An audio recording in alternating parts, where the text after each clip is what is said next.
Sí, sin problema. No, de qué, no te preocupes.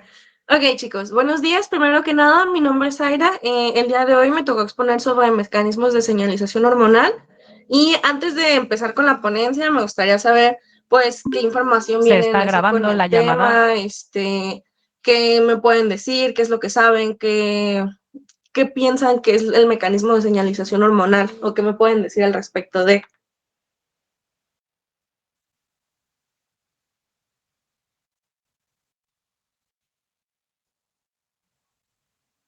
Ok.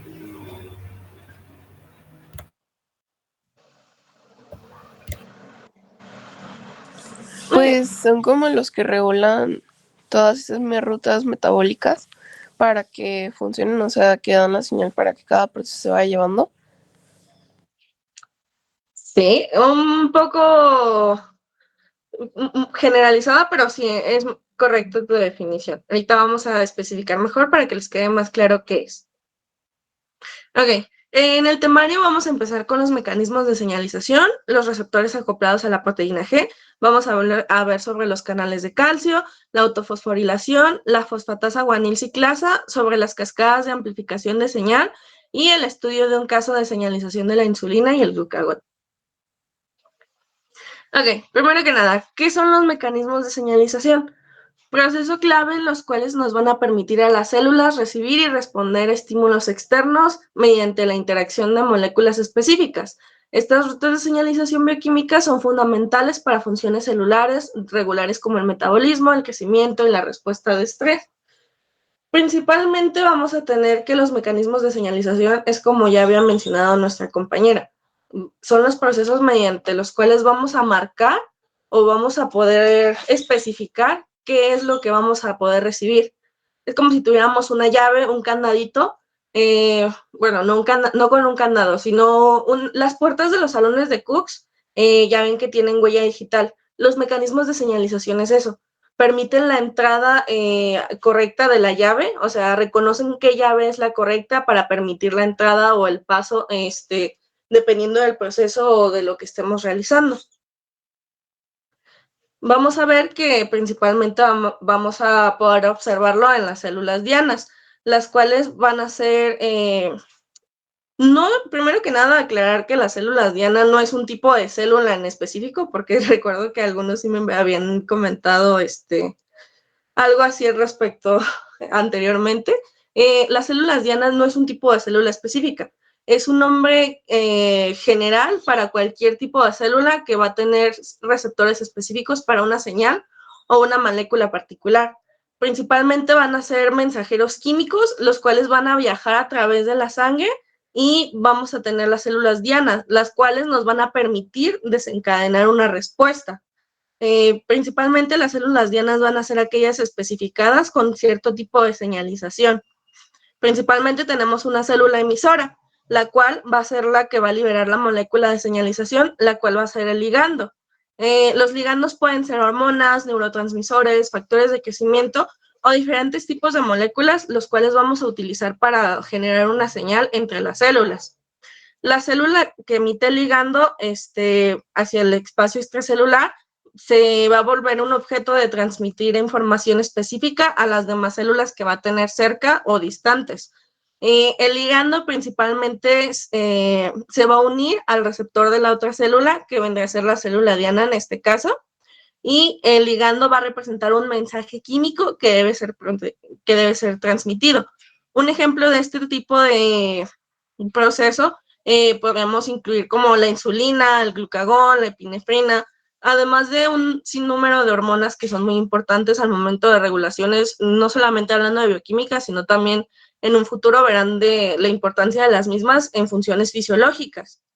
Las células dianas o células en blanco van a tener receptores específicos en su superficie, las cuales se van a encargar de reconocer el ligando. O sea que principalmente la función de las células dianas va a ser reconocer el ligando que se le está proporcionando, va a ser reconocer el mensaje. Es como si le estuvieran enviando un código Morse a la célula diana y ella tiene que interpretar y saber codificar el mensaje para que le llegue la información a la célula. Principalmente, las células con el receptor adecuado van a responder al ligando. En caso de que no sea un receptor adecuado, no va a haber respuesta. Al momento de que el ligando lo vamos a tener unido a la célula receptora, se va a desencadenar por fin la respuesta celular, la cual puede incluir cambios en la actividad enzimática, en la expresión de genes o incluso en la liberación de otros mensajeros dentro de la célula. Un ejemplo de esto mismo puede ser el AMP cíclico o el calcio para algunos casos. En la imagen principalmente vamos a ver que una vez el ligando se une al receptor de la célula diana, vamos a iniciar una serie de pasos representando la cascada de señalización, la cual representa que se llevará a la célula para generar una respuesta final. En caso de tener una célula no diana, vamos a tener que la célula no tiene receptor para el ligando, lo cual significa que no va a haber respuesta, o sea, no vamos a tener un codificador del código Morse que le está llegando y no va a haber ningún tipo de respuesta o incluso ni siquiera puede entrar en la regulación celular. Principalmente vamos a tener esta especificidad porque principalmente debemos asegurarnos que solo las células apropiadas respondan a cada señal, porque es fundamental para el control preciso de ciertas funciones biológicas. Ok, ahora tenemos ciertos mecanismos de señalización. Unos ejemplos que puse yo es la insulina, la adrenalina y el calcio. Principalmente en la insulina lo que vamos a tener es que nos va a permitir regular los niveles de glucosa, almacenar el glucógeno. También en algunos casos va a ayudar al proceso de triglicéridos y proteínas. O sea, principalmente va a favorecer la conversión de los ácidos grasos y glicerol en triglicéridos, los cuales vamos a poder almacenar en adipocitos. Y además de inhibir la lipólisis, lo que nos va a ayudar a conservar la grasa en nuestro tejido adiposo. Esto es fundamental para que nosotros tengamos un almacenamiento de energía a largo plazo. Y en caso de las proteínas, la insulina va a tener un efecto anabólico, lo cual significa que va a promover la síntesis de las proteínas. Esto va a generar la estimulación de captación de los aminoácidos en las células y a la vez lo mismo nos va a permitir favorecer su incorporación de nuevas proteínas. Después tenemos la señalización por adrenalina, la cual se va a encargar de aumentar la frecuencia cardíaca y la fuerza de contracción. Va a tener principalmente receptores de tipo alfa y de tipo beta. En este tipo de casos, la adrenalina, o también, para que no se vayan a confundir cuando les digan, la adrenalina también se conoce como epinefrina. Principalmente es un neurotransmisor, la cual se va a liberar en situaciones de estrés. Principalmente va a actuar se va a unir a los receptores que tiene el corazón, lo cual nos va a permitir aumentar la frecuencia cardíaca y aumentar la fuerza de contracción, lo cual prepara al cuerpo para un tipo de respuesta de huida o lucha. Eso lo van a ver más adelante en las clases de fisiología, pero para que vayan teniendo más o menos una idea. Y después tenemos el calcio, el cual se va a encargar de permitir la contracción muscular, y sus principales receptores van a ser la actina o la miosina. El calcio ya sabemos que es un ion esencial para muchos procesos celulares. Su misma señalización es clave porque en la bioquímica celular, como en la fisiología, en las células musculares es un aumento de concentración de calcio en el citosol, nos va a ayudar a activar las proteínas contráctiles, la actina y la miosina, las cuales ya anoté ahí. Lo cual, pues ya mencioné, va a permitir la contracción muscular y también permite a veces actuar como segundo mensajero en muchas otras vías de señalización celular. Lo mismo nos va a permitir regular procesos de liberación de neurotransmisores y de la actividad de enzimas. Y no son los únicos mecanismos de señalización que existen o que vamos a tener, pero son los que yo consideré más importantes de marcar o de que ustedes se aprendan en estos momentos.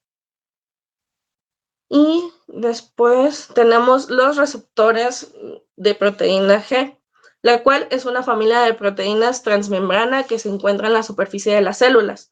Se van a encargar de transmitir señales desde el exterior hacia el interior de la célula. Ok, ¿eso qué va a significar? O sea, eso significa que no es lo mismo que los tipos de señalización, porque los mecanismos de señalización, como ya vimos, es que nos permite interpretar el mensaje, o sea, lo recibe y lo interpreta. Pero en caso de los receptores de proteína G, lo que vamos a tener es que principalmente lo que podríamos tener son familias, se me fue la palabra. Principalmente va a generar esto la respuesta, o sea, no la interpretación, sino ya como tal la respuesta del estímulo que vamos a tener del parte del exterior. Principalmente vamos a tener, por ejemplo, la guanina, que va a estar dentro de la célula. Y este proceso, pues principalmente se va a basar en el mecanismo básico de acción de los RCPG, los cuales pues son los receptores acoplados a proteína G, principalmente el ligando, el cual ya dijimos que puede ser una hormona, un neurotransmisor. Vamos a ver cómo se une a la membrana celular. Principalmente vamos a provocar un cambio conformacional en el receptor, lo cual va a permitir que se asocie con la proteína G intracelular. O sea, ¿eso qué significa? Significa que lo que vamos a tener es que una vez que el ligando se introduce en la célula diana y ya se interpretó el mensaje, lo que esta unión provoca un cambio dentro de la célula y por lo mismo la proteína G va a permitir que se asocie o que se interprete o se genere ya una reacción como tal al mensaje. En caso de que no tuviéramos una proteína G adecuada, el mensaje por más traducido que esté o por más que ya esté dentro de la célula, si la proteína G no nos permite generar esa respuesta o ese estímulo, no serviría de nada. La proteína G se va a activar al cambiar GDP por GTP en su subunidad alfa. O sea, principalmente los CGP van a ser responsables de regular una amplia variedad de procesos fisiológicos, tales como la transducción visual, el olfato, a veces la regulación del ritmo cardíaco, la respuesta inmune y los neurotransmisores. Un ejemplo de ligando que les puedo dar es la adrenalina, la serotonina, la dopamina, acetilcolina y demás ligandos que van a ser esenciales para diversas funciones fisiológicas, las cuales nos van a permitir regular el sistema nervioso para procesos hormonales y respuestas del sistema inmune. Pues ya lo mencioné. Y aquí tenemos un ejemplo de pues la contracción que ocurre pues de un receptor adrenérgico tipo beta 1, los cuales juegan un papel crucial en nuestra respuesta cardiovascular. Vamos a tener que primero, este tipo de receptor es un RGCP que se encuentra principalmente en las células del corazón. Va a ser activado por adrenalina, noradrenalina, y es muy crucial para que la frecuencia cardíaca y la contractibilidad del corazón en respuesta de estrés o situaciones de emergencia. Ok, ¿qué significa?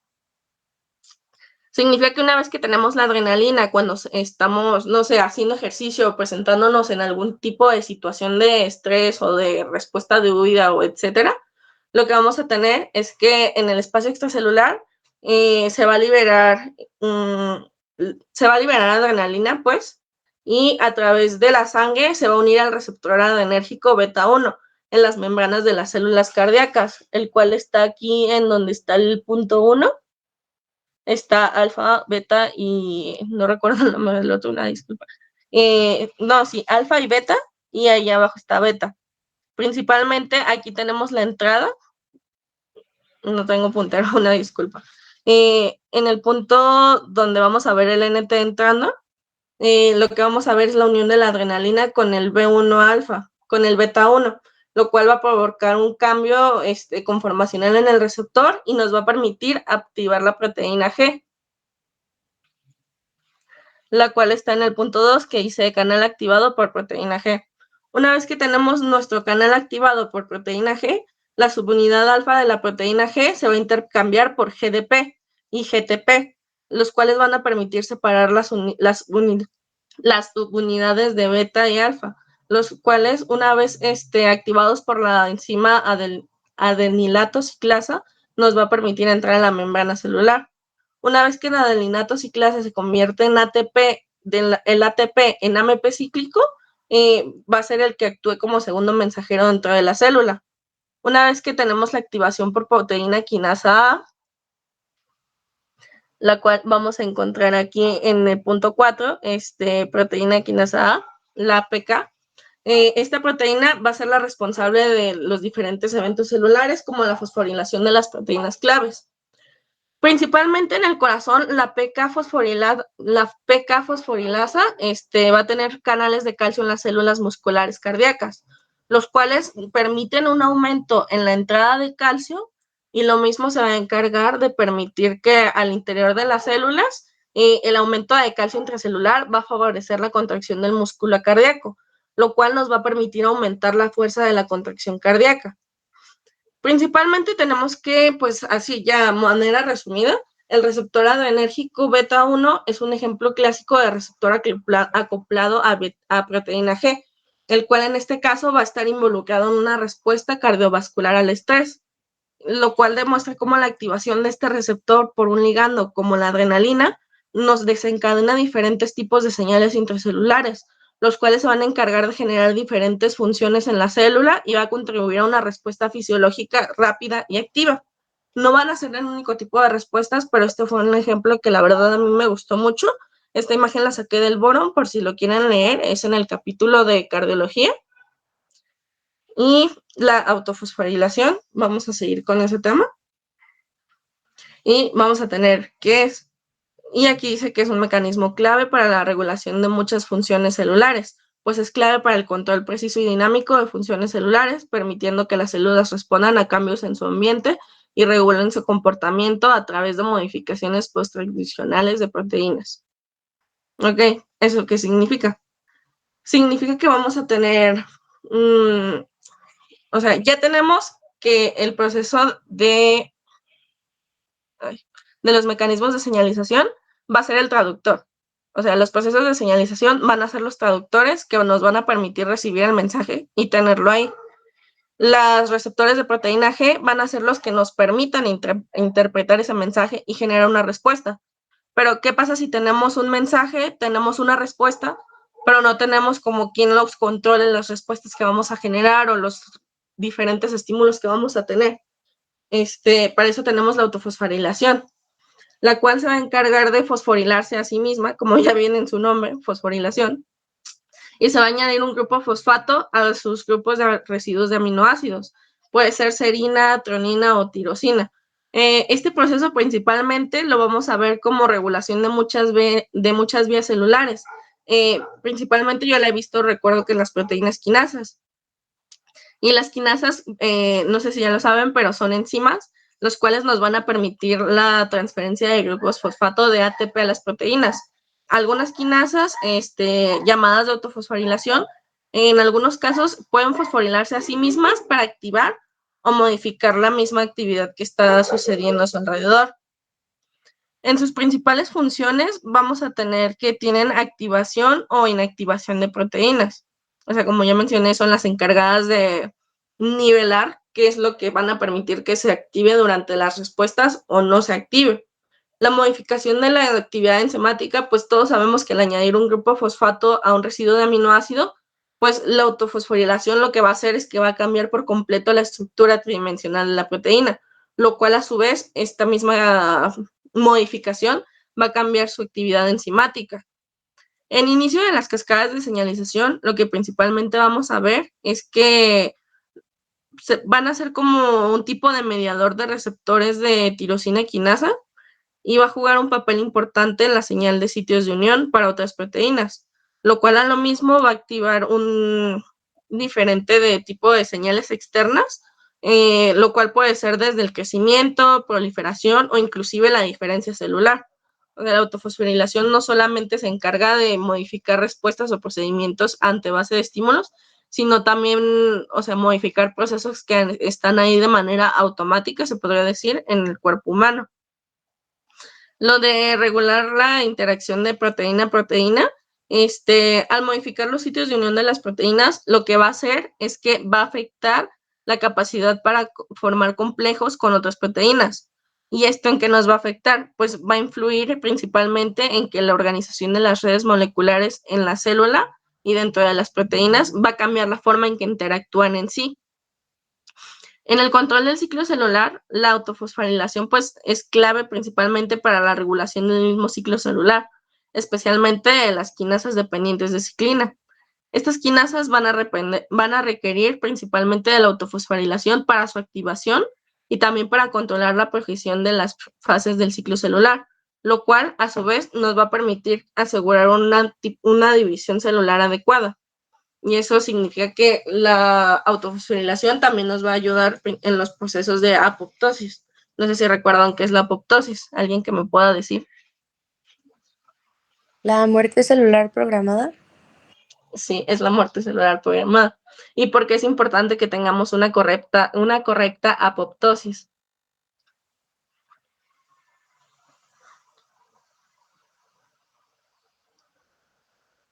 Porque permite que los desechos de las células sean como absorbidos o distribuidos correctamente para evitar, pues, como enfermar, por así decir, otras células.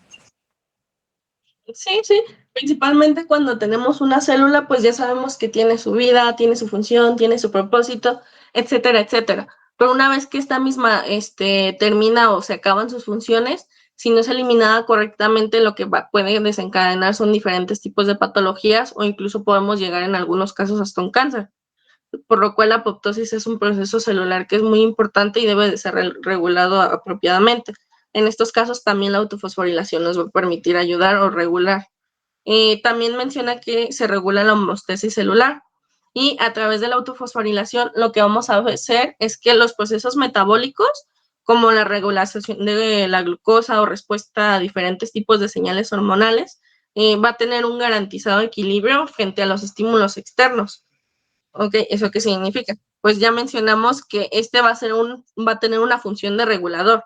Los procesos de señalización, traducción, receptores de proteínas acoplados a receptores acoplados a proteína G, lo que va a hacer es generar la respuesta. La autofosforilación va a ser la que diga, oigan, hasta aquí lo tenemos que hacer, esto es todo lo que necesitamos, contrólense hasta aquí, esta es toda la respuesta que puedan generar. ¿Ok? ¿Vamos bien o hay alguna duda? ¿O creen que estoy yendo demasiado rápido?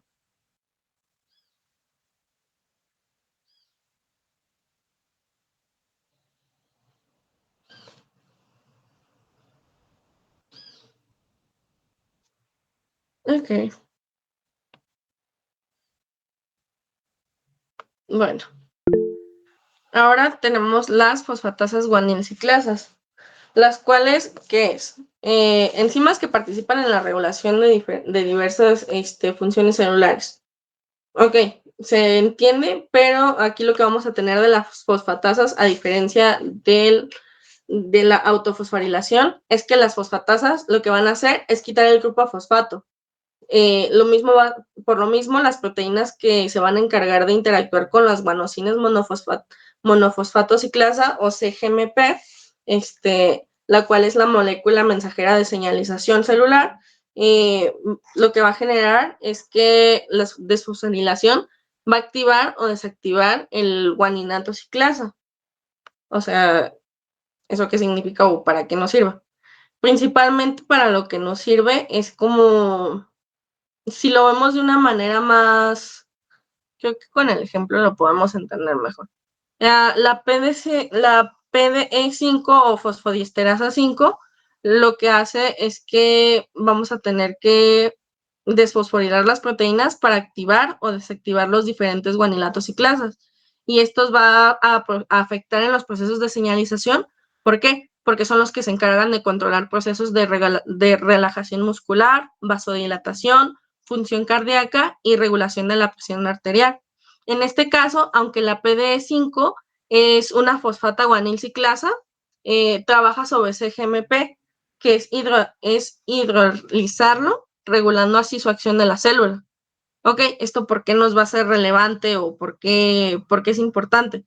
Ya mencioné anteriormente, va a afectar los procesos de relajación muscular, la vasodilatación, la función cardíaca y la regulación de nuestra presión arterial, lo cual en este caso lo mencioné como un tipo de falla como en la erección masculina o también puede afectar en hipertensión pulmonar, lo cual, por si no saben qué es la hipertensión pulmonar, es cuando tenemos una condición médica en la cual el aumento de la presión en las arterias pulmonares va a ser muy alto, lo cual va a hacer que los vasos sanguíneos que transportan sangre desde el corazón hacia los pulmones van a dificultar el paso de la sangre, lo cual va a permitir una serie de graves complicaciones, incluyendo insuficiencia cardíaca derecha.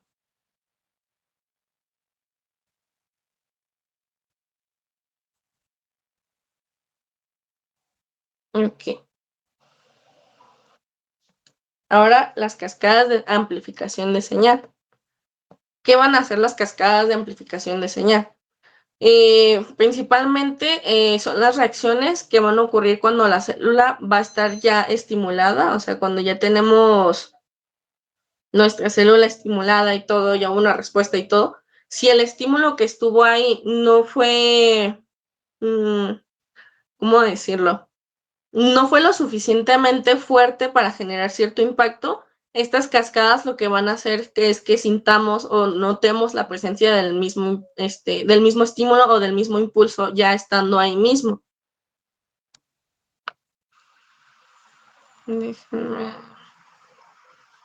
Principalmente, miren, se centran en transmitir y amplificar señales desde superficie celular hasta interior de la célula, en las cuales las actividades enzimáticas, expresión genética o el comportamiento celular van a poder notar mejor el estímulo que ya hubo para generar una respuesta correcta. Ok. Los mecanismos, pues ya dijimos, de señalización. Volviendo así como repaso general. Mecanismos de señalización es igual a el mensaje, lo recibimos y lo traducimos. Los receptores por proteína G lo que van a hacer es generar una respuesta. Los autofosforilación lo que va a hacer es regular esa respuesta y la fosfatasa guanilciclasa lo que va a hacer es que esa respuesta la va a desregular, por decirlo de una manera, porque no todo el tiempo podemos estar suprimiendo. O sea, así como tenemos un supresor, también tenemos que tener un elevador. Y en este caso, ya las cascadas de señalización es cuando tenemos un estímulo muy pequeño, lo que hace es decir, estamos aquí, tenemos este estímulo, necesitamos que se note o que generemos un tipo de reacción a la misma. Principalmente vamos a tener esta serie de pasos, en el cual el receptor se va a unir a la membrana se va a unir a un receptor, el ligando se va a unir a un receptor de la membrana celular. Creo que lo voy a volver a explicar con el ejemplo del borón. La verdad me encantó este ejemplo. Ok, tenemos el receptor, el cual va a ser el que tenemos aquí del espacio extracelular y el canal dependiente del ligando. Y una vez que el ligando lo vamos a tener unido al receptor de la membrana celular, le podemos aquí notar el receptor, es esta cosita verde que notamos aquí anotada a un lado del paso 1. La unión activa por la proteína G o una quinasa, a su vez va a activar otros tipos de proteínas. Aquí podemos notar cómo la proteína G se une a la parte alfa del receptor y lo que va a generar es que una vez que se une a la parte alfa, genera un tipo de AMP cíclico y una vez se transforma, se va a volver un PK, lo cual significa que en este tipo de casos, cuando la unión activa a una proteína G o una quinasa se activa, lo que va a hacer es generar una reacción en cadena y va a permitir activar otro tipo de proteínas. A medida que vamos a tener la señal, ya una vez que la tenemos para transmitir, cada paso que activa varias moléculas va a amplificar la respuesta. En este caso tenemos la PK únicamente en una flechita hacia la parte del canal dependiente de potasio, para ya generar un tipo de respuesta. En la parte C, aquí ya dice que es la amplificación mediante una cascada de señalización. Ok, en caso de que no tuviéramos el estímulo necesario desde un inicio, lo que va a hacer es que va a generar varias PK para que el estímulo que se genere o la respuesta que se genere, en caso de ser necesario de una manera rápida, la podamos ya tener lista o generar la reacción a tiempo o lo que se espera al momento en que lo necesitamos. Porque una reacción tardía, ¿a qué nos puede conllevar?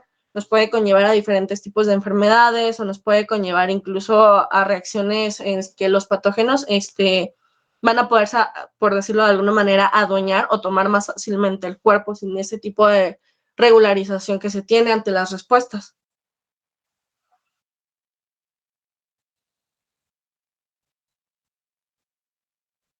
Y un ejemplo es la vía de proteína quinasa activada por mitógenos o MAPK, en la cual va a afectar principalmente en los factores de crecimiento al unirse a la membrana celular. Una vez que tenemos activadas las proteínas RAS, estas van a activar una serie de proteínas quinasas, MEC o ERK. En este tipo de cascada, lo que vamos a tener es que la activación de las nuevas proteínas van a inducir a un tipo de transcripción genética, lo cual ¿qué nos va a hacer? Nos va a permitir un tipo de crecimiento celular. ¿Y qué sucede cuando necesitamos un tipo de crecimiento celular en el cuerpo?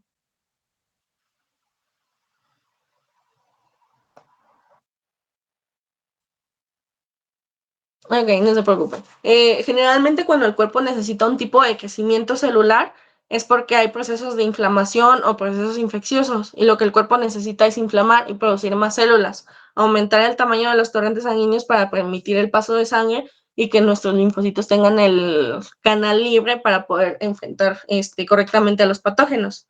Principalmente los MAP, que son las proteínas quinasas activadas por mitógenos, van a ser cruciales para la señalización celular, pues estos además de regular diversos procesos que son importantes tanto para nuestro desarrollo, supervivencia o incluso la proliferación, diferenciación y la apoptosis, principalmente vamos a tener que nos van a permitir regular el crecimiento y la proliferación celular, pues estas se van a activar en respuesta de factores de crecimiento o señales extracelulares, y esto va a permitir un crecimiento celular y una proliferación. Principalmente lo vamos a ver como en tejidos de desarrollo, en procesos de tejido, de desarrollo de tejido, como las cicatrizaciones, ese tipo de cosas, en quemaduras o demás.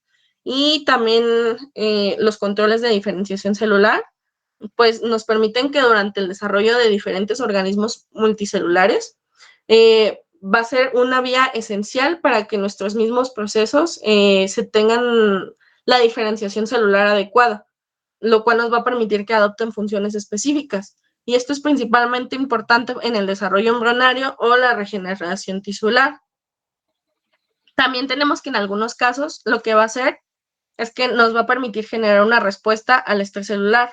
La vía MAP también va a responder a señales de estrés, de daño celular, inflamación o incluso lo podemos observar en cambios del entorno celular. En algunos casos puede ser por hipoxia o por estrés oxidativo. En ese tipo de casos, lo que va a hacer es activar mecanismos de protección celular y los mismos nos van a ayudar a la célula a adaptarse. A veces en alguna instancia nos pueden incluso ayudar a sobrevivir a diferentes tipos de situaciones adversas. Y lo que mencioné anteriormente, nos va a ayudar a la regulación de la apoptosis. Y dependiendo del tipo y duración de la señal, esta se puede encargar de activar procesos de apoptosis, lo cual va a permitir que las células dañadas o no funcionales sean eliminadas o desechadas correctamente, lo cual va a ser clave para que tengamos el mantenimiento de tejidos sanos y prevención también de enfermedades. En algunos casos también va a tener relaciones con enfermedades y patologías.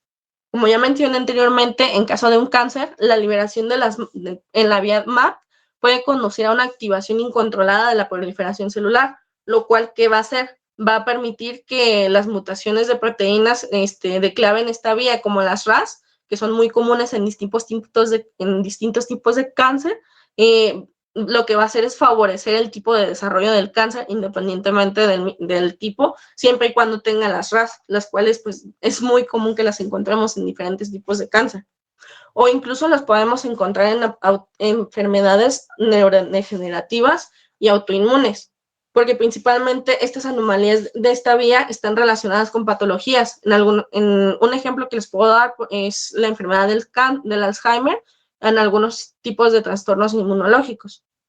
Principalmente recordar que la MAP va a ser fundamental para que las células puedan responder adecuadamente a los estímulos externos, además de mantener el equilibrio entre la proliferación, la diferenciación, la reparación y la muerte celular. Las cascadas de ampliación de señal van a ser esenciales para la correcta respuesta ante algunos cambios de entorno, regulando el proceso vital de la biología celular. Pues sí, es lo que ya expliqué. Ahora, al siguiente que vamos a tener es pues, el estudio del caso clínico. No sé si quieran que me regresen algo porque el caso no se las puse tan complicado, pero si es como que si tienen alguna duda, díganmelo ahorita y los podemos ir aclarando. Me regreso sin ningún problema. Tenemos tiempo.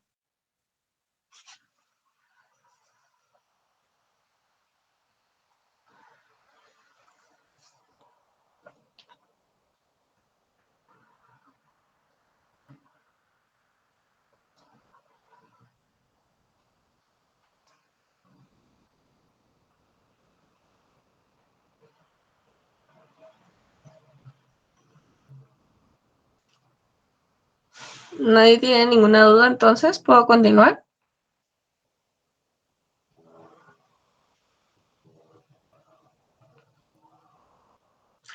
Ok, lo tomaré como así.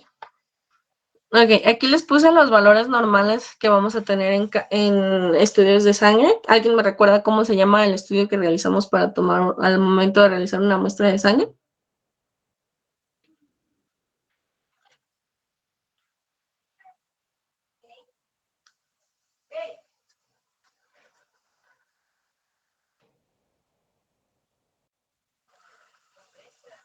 Bueno, al momento de realizar ya la venopunción, lo que vamos a obtener es que tenemos que tomar en cuenta los leucocitos, los hematis, las plaquetas, la hemoglobina, el hierro, la glucosa, la bilirrubina, la creatinina, la GOT o la GTP, los triglicéridos, el colesterol total, el ácido úrico y la fosfatasa alcalina.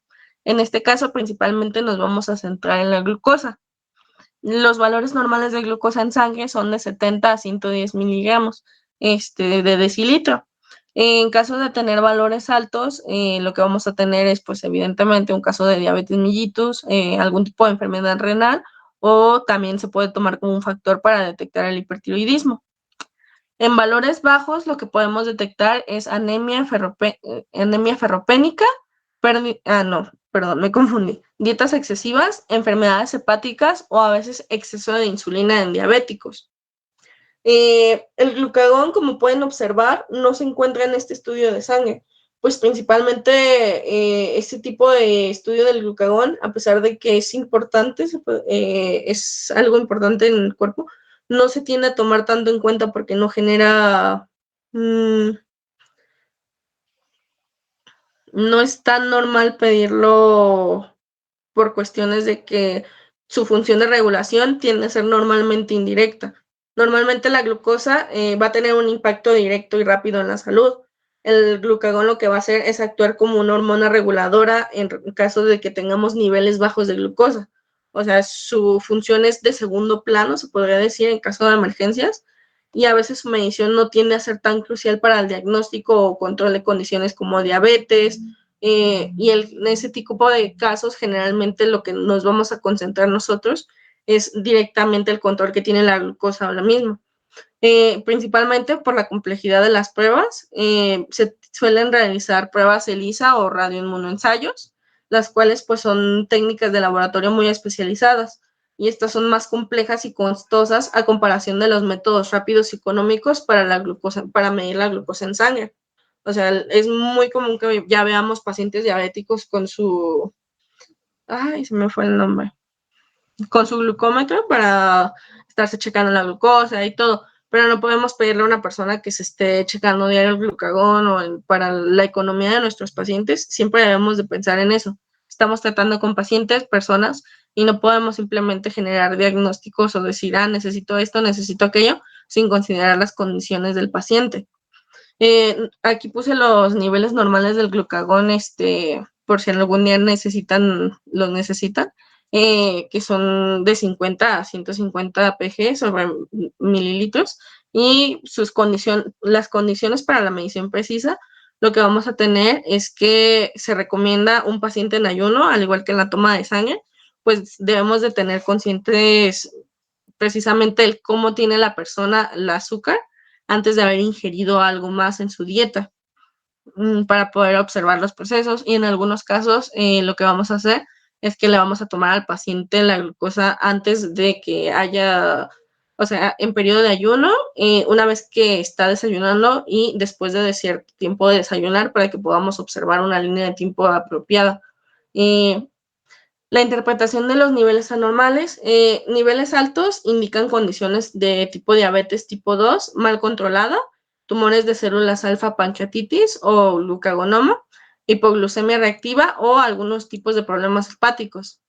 En caso de niveles bajos, lo que vamos a tener, que suelen ser menos comunes, condiciones como hiperinsulinismo, hiperinsulinismo o algunos tipos de insuficiencias pancreáticas. En este tipo de análisis de glucagón no tienden a ser tan rutinarios y se suelen solicitar en casos específicos donde se sospecha de un desorden en la regulación de esta hormona. Y a continuación aquí tenemos el estudio de caso de la señalización de la insulina y el glucagón. No sé si alguien me pueda ayudar leyendo o quieran que yo lo lea para hacer esto más dinámico entre nosotros para que se vayan desenvolviendo porque en la siguiente ya están las opciones para que puedan elegir.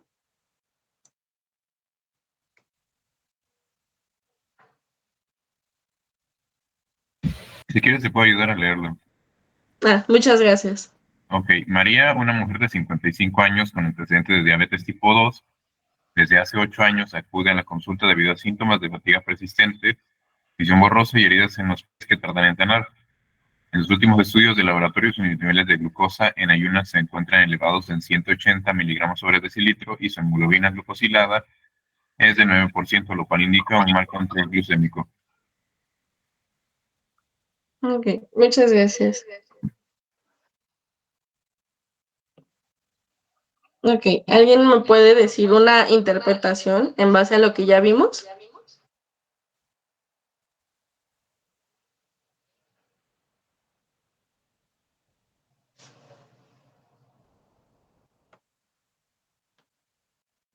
Así, antes de soltar las opciones, ¿algún comentario, interpretación, algo que puedan observar del paciente directamente, así?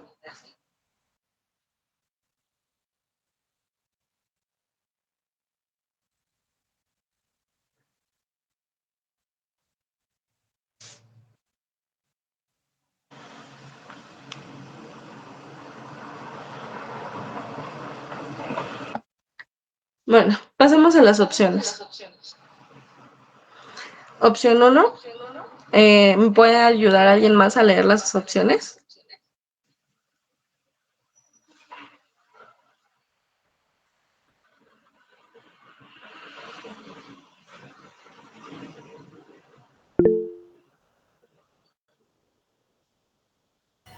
Richie, ¿levantaste la mano? Sí, si quieren yo leo la 1. Va. Diagnóstico: María tiene diabetes tipo 2 con resistencia a la insulina. Esto significa que su cuerpo produce insulina, pero sus células no la aprovechan bien, lo cual mantiene altos sus niveles de glucosa en sangre. Muchas gracias. ¿Alguien para la opción 2?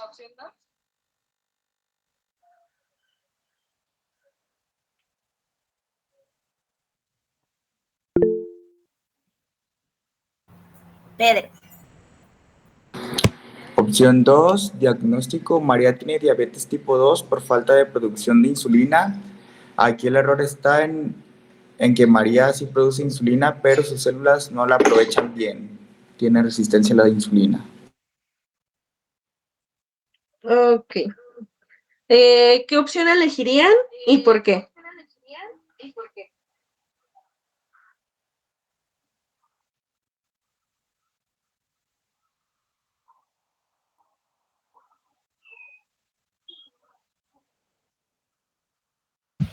Yo creo que la opción 2 por los valores de la hemoglobina glucosilada.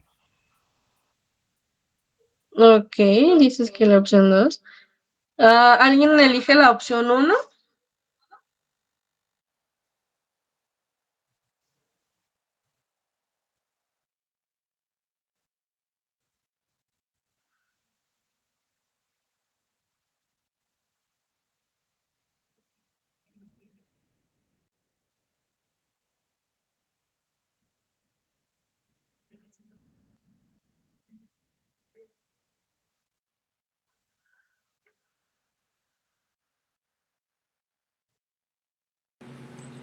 Sí, yo creo que, bueno, es que no sé, algo tiene la 1.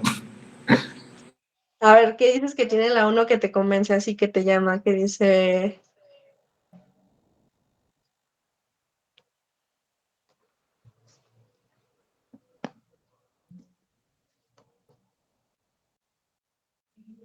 Pues eso de que el cuerpo,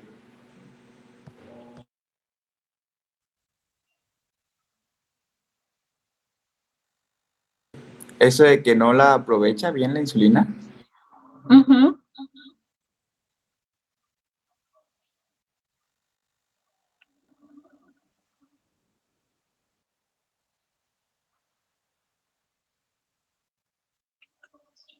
Pues chicos, observen bien las respuestas porque es lo mismo, nada más con diferentes palabras. O sea, excelente deducción de ambos de que, o sea, algo había en la opción 1 en efecto, y es que ambas están correctas. Pero la diferencia lo que va a ser es la opción que tengan para el tratamiento. ¿Alguien más que me pueda ayudar a leer una opción de tratamiento y otra persona para la opción 2?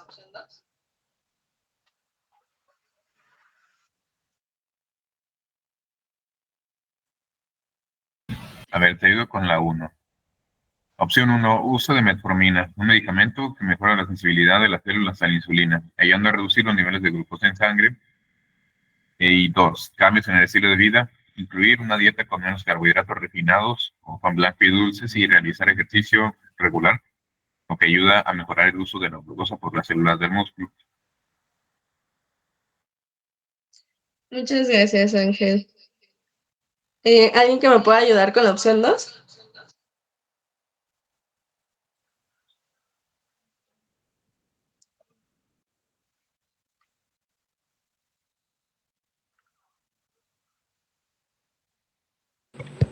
Pues yo. Opción 2, 1, insulina de acción rápida después de cada comida. Esa solución no es adecuada porque no resolverá la resistencia a la insulina y podría causar bajadas rápidas de glucosa. 2, aumento de la ingesta de carbohidratos para dar energía. Eso es incorrecto ya que aumenta los carbohidratos en su dieta, empeoraría sus niveles de glucosa en sangre.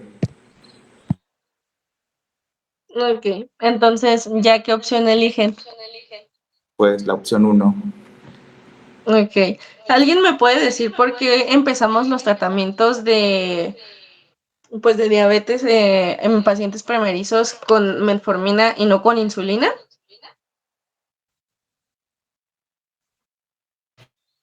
Es porque cuando se detectan normalmente adecuadamente, pues todavía no está tan avanzado y solamente, pues cuando no es congénita, por ejemplo la tipo 1, pues cuando no es congénita, pues es nada más una simple resistencia a la insulina y pues la metformina te ayuda como a sensibilizar pues esos receptores en tus células que pues están como mm, rechazándola. Ok, sí, se mejora la sensibilidad a la insulina. Y también lo que vamos a tener es que lo que va a hacer es que nos va a generar una reducción en la producción de glucosa que tiene el hígado. Principalmente lo que la metformina va a disminuir, una vez que ya disminuyen los niveles de glucosa, va a ayudar a mantener que los niveles de glucosa que ya tenemos en sangre sean más estables sin necesidad de que lleguemos a inyectar la insulina en algunos casos.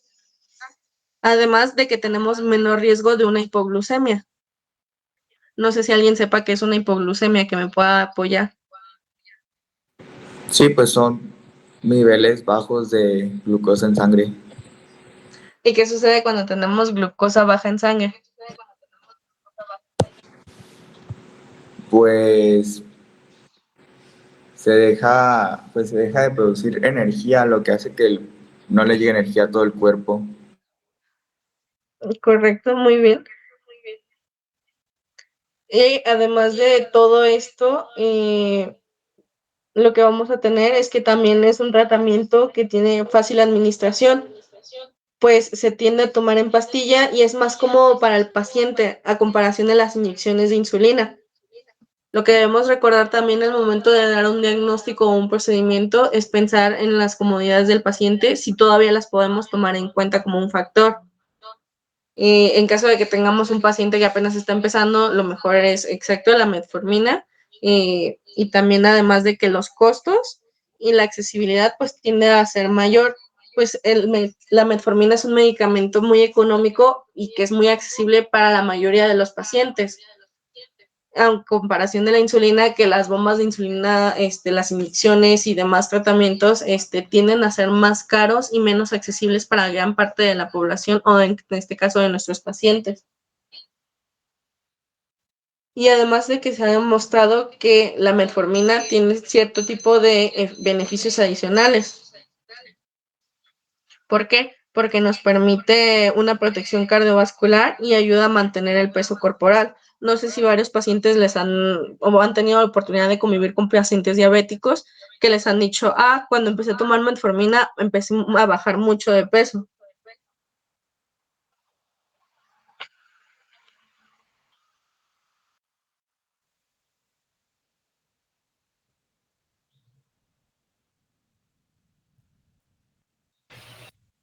De hecho, yo estuve usando durante un tiempo este medicamento y sí fue bastante evidente la baja de peso.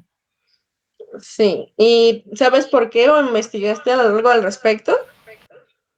Pues como estaba teniendo pues una resistencia a la insulina, en general tenía bastante pues grasa abdominal y demás porque pues no se estaba aprovechando pues la glucosa que tenía en el torrente sanguíneo y pues directamente a no aprovecharse y me sentía pues todo el tiempo, digamos que con mucha sed, demás de estos síntomas que pues son típicos de una diabetes, vaya, tipo 2 y pues lo pude revertir justamente porque estaba aprovechando bastante todo el exceso de energía que tenía en forma de glucosa en mi sangre, por ejemplo, también con hábitos como fue el hacer ejercicio, bastante ejercicio.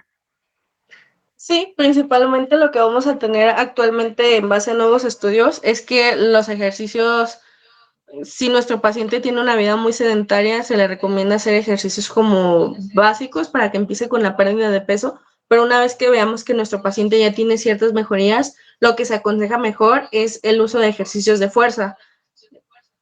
Anteriormente era como de salga a caminar o ese tipo de cosas, pero hoy en día estudios nuevos han demostrado que al hacer ejercicios de fuerza, lo que pasa es que hacemos un mayor gasto de ATP, utilizamos mayor la glucosa y por lo mismo de los músculos lo que se necesita son las proteínas y se empieza a absorber o sí, o sea, se empieza como a absorber, pues se podría decir ya las proteínas que tenemos ahí y empieza un buen aprovechamiento de toda la glucosa que tenemos ahí.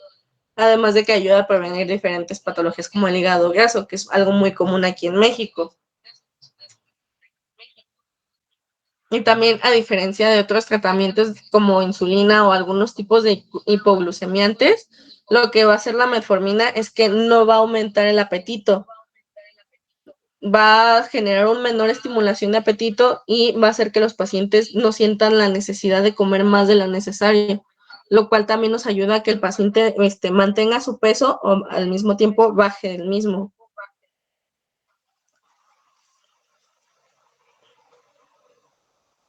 Y pues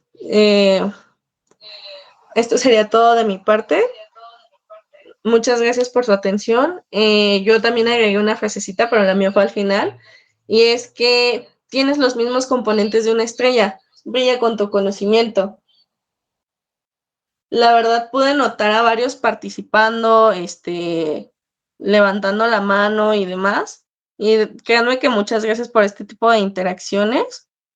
Me alegra mucho hacer este tipo de actividades así como que más lúdicas con ustedes, porque siento que así aprenden más o prestan más atención. No sé si quedó alguna duda al respecto o alguien quiera que le explique algo, algún comentario.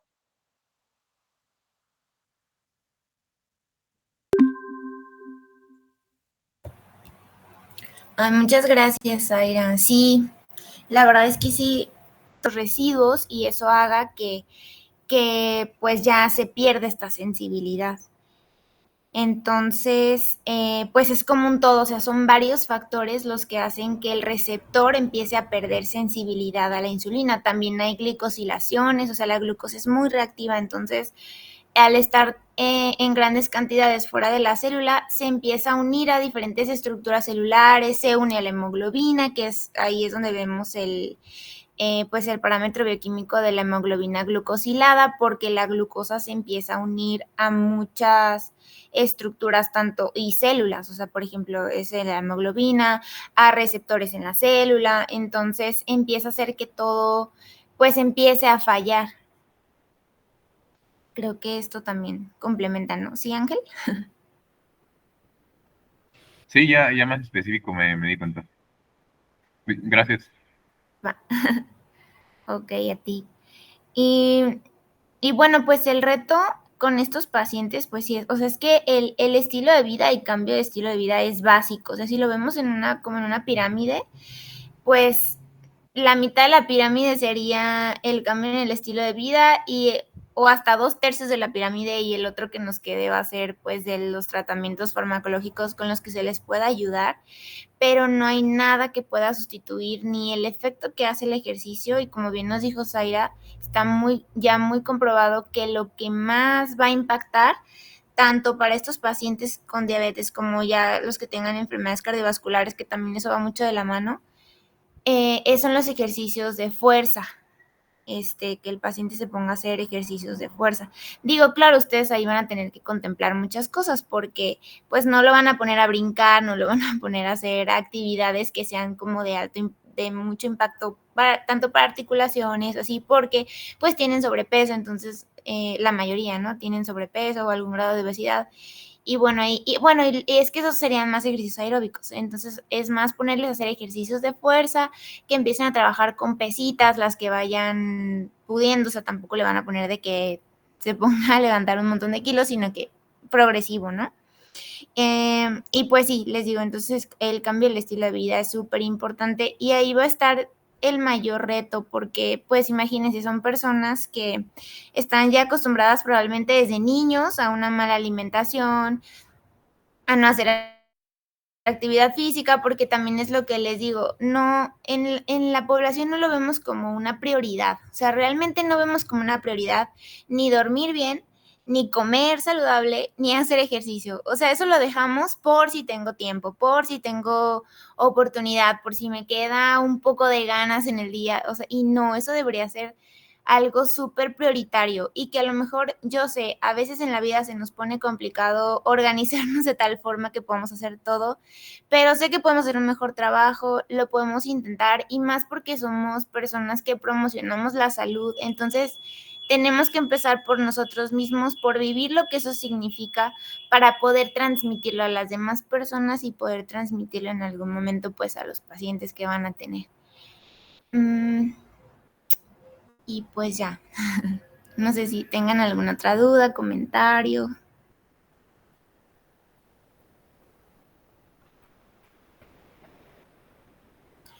Si no, pues otra vez quisiera agradecerle muchísimo a los instructores que nos apoyan bastante en la Academia de Bioquímica. Su apoyo es vital para todos nosotros, para los alumnos. Entonces también ustedes aprovechenlos, que tienen a alguien que pues puede servir como una guía para ustedes, que ya ha pasado lo que están pasando, que pues les pueden pedir muchos consejos, pueden hablar con ellos, y pues igual con sus profesores. Y pues los invito a seguir estudiando muchísimo, porque pues a fin de cuentas les digo, todos los conocimientos que ustedes adquieran les van a servir en algún punto, y mucho. Entonces, si ya no tienen algún otro comentario, nos vemos en la sesión del siguiente sábado. Gracias.